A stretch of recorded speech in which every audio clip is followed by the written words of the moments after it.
The morning sun spills through our bedroom window, bathing the room in a soft, golden haze. I wake with a stretch, my body still humming from last night's wild, passionate adventure with Nick by the sea. My skin feels alive, my cheeks flushed with a glow I can't hide. I slip into a silk robe, the fabric cool against my skin, and head downstairs, the scent of coffee and sizzling bacon drawing me in. Nick's at the stove, flipping pancakes, a rare sight that makes my heart skip. "Good morning, gorgeous," he says, turning to plant a warm kiss on my lips, his hands lingering on my waist. I laugh, leaning into him, the memory of last night's heat still tingling. "You're making breakfast? Since when?" I tease, my voice light, playful. He grins, flipping a pancake with a flourish. "Figured you earned it after wearing me out last night." His wink sends a thrill through me, and we sit to eat, our banter easy, flirty. The weight of my past with Mike and John feels distant, washed away by this renewed spark with Nick. I'm happy, truly happy, and it feels like a fresh start. At the office, I throw myself into spreadsheets, my energy high, my confidence radiant. Jane swings by my desk, her eyes sparkling with mischief. "You're glowing, Maria," she says, leaning in. "Spill it. What made you so happy?" I grin, unable to hold back. "Last night with Nick was wild," I say, keeping my voice low. "We went for a walk by the sea, and things got intense." Jane laughs, nudging me. "Look at you, living your best life." "That's my girl." We giggle, swapping stories, her teasing making me feel bold, unstoppable. The office hums around us, but for a moment, it's just us, laughing like old friends. At lunch, I look for Jane in the break room, but she's nowhere to be found. I call her, the phone ringing unanswered, and shrug it off, diving back into my work.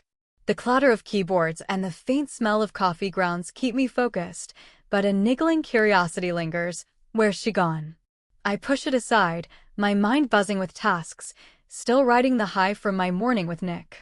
Later, heading to the file room for some documents, I hear a faint, unmistakable sound, a woman's moan, soft but urgent, echoing from down the hall.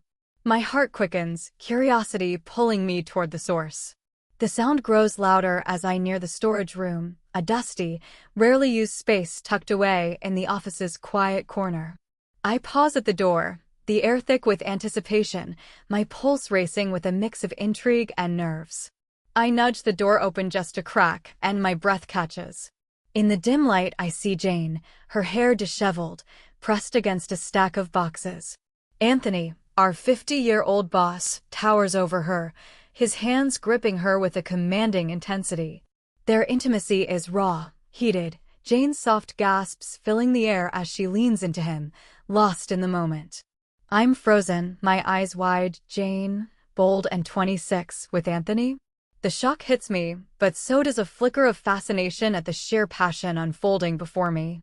Anthony lifts Jane effortlessly, his strength surprising for his age, positioning her with a confidence that makes my cheeks flush. Their connection is electric, a whirlwind of whispered urgency and tangled limbs, Jane responding with a fervor that's almost primal. I can't look away, my heart pounding as the air grows heavy with their shared intensity. The storage room's musty scent mixes with the heat of their moment, and I'm caught in a strange spell, my body tingling with an unexpected rush. As I watch, my breath quickens, a wave of heat spreading through me. Anthony shifts Jane with ease, their bodies moving in sync, her legs wrapping around him as their passion intensifies. The sounds of their connection, soft moans, the creak of boxes fill the small space, and I find myself imagining I'm in Jane's place, caught in that wild, commanding energy. My hand brushes my thigh, a fleeting touch as my body responds, my mind alight with the thrill of what I'm witnessing. I'm not just shocked, I'm turned on, the forbidden nature of it setting my senses ablaze. Their moment peaks, and I snap out of my trance, my heart racing as I step back, closing the door silently. I'm shaken, my skin flushed with a mix of shock and excitement. I hurry back to my desk, the image of Jane and Anthony seared into my mind, their raw passion, his strength. I try to focus on work, but my thoughts keep drifting, my body still humming with the intensity of what I saw. Later, Jane appears at my desk, her hair neatly pulled back, her smile casual. "Hey, where were you at lunch?" I ask, my voice steady despite the secret I'm holding. "Oh, I was in the file room, looking for some old reports," she says, shrugging, her eyes betraying nothing.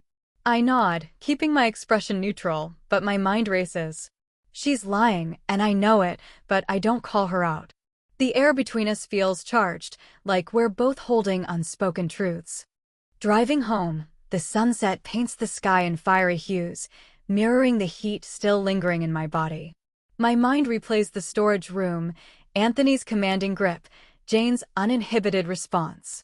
I can't shake the image of myself in her place, caught in that wild, powerful moment. The thought sends a shiver through me, my hands tightening on the wheel. I'm not guilty anymore, not after last night with Nick, but this new spark, this craving for something bold, untamed feels like a fire I can't quench. On a whim, I decide to swing by the grocery store, wondering if Mike's working tonight, my heart racing with the promise of another thrill.